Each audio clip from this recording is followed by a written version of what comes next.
sold a car that you didn't own. You can't do that. And then say, well, my cousin can't get a hold of his ex-wife. He should get a hold of the ex-wife. No, well, he called my family and told all of them that he had all this information. Listen to me carefully.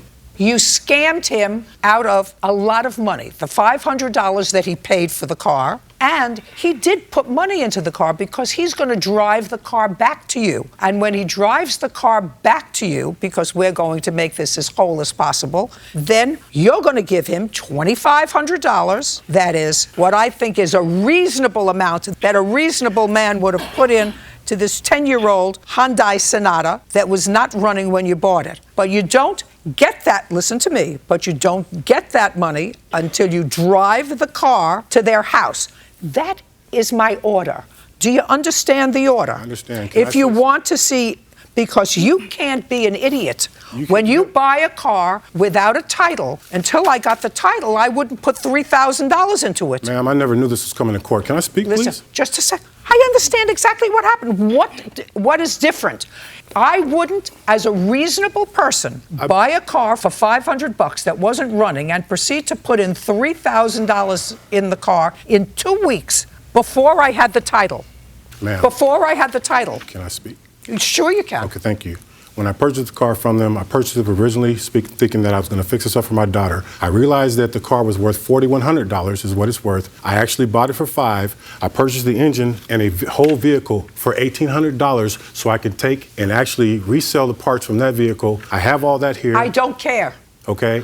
Listen to me. I don't care. That is unreasonable. No, the engines for those cars run $2,000. I have the paperwork Rogers, right here. You're not following what I'm saying, sir. I don't care whether you spent it or whether you didn't. It was unreasonable for you to spend it and expect them to compensate you for it. Now, I am giving you what I consider reasonable compensation for being not too swift and putting in any money into the car. I've been doing this for 30 years. I never had anyone. Until you had a title. I've never had anyone do this in 30 years that I've been dealing in the car industry. This is the paperwork on how much the engines cost for that vehicle. Listen, Mr. Rogers, I Yes, want ma'am. you to listen to me Yes, very ma'am. carefully. You are not asking for the $500 Correct. that you...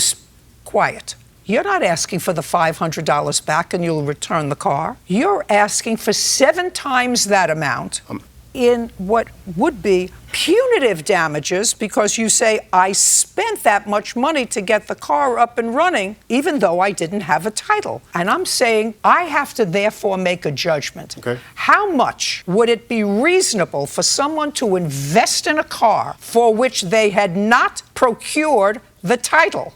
And I'm telling you, I wouldn't invest a dime, and I would let the car sit until she said, according to you, I'll get the title for you, according to your sworn statement, next week. Mm-hmm. So I would have looked at the non-running car for a week. And in a week, if she hadn't gotten me the title, I would say, aha, maybe there's a problem. Maybe I shouldn't go and spend $3,000 on parts until I get this title. So then another week goes by, and she's got another reason. You can't get the title, now it's another 2 weeks. Ma'am, and instead of looking at the car and saying, something doesn't sound kosher on that side, I'm not going to spend any money. You went and you spent the money? That's too bad for you. You get $2,500 as soon as you drive the car to their house. We're done. Your counterclaim's dismissed. Parties are excused. You may step out. He lied, and I knew he would. Oh, he threatened me. He's a scammer.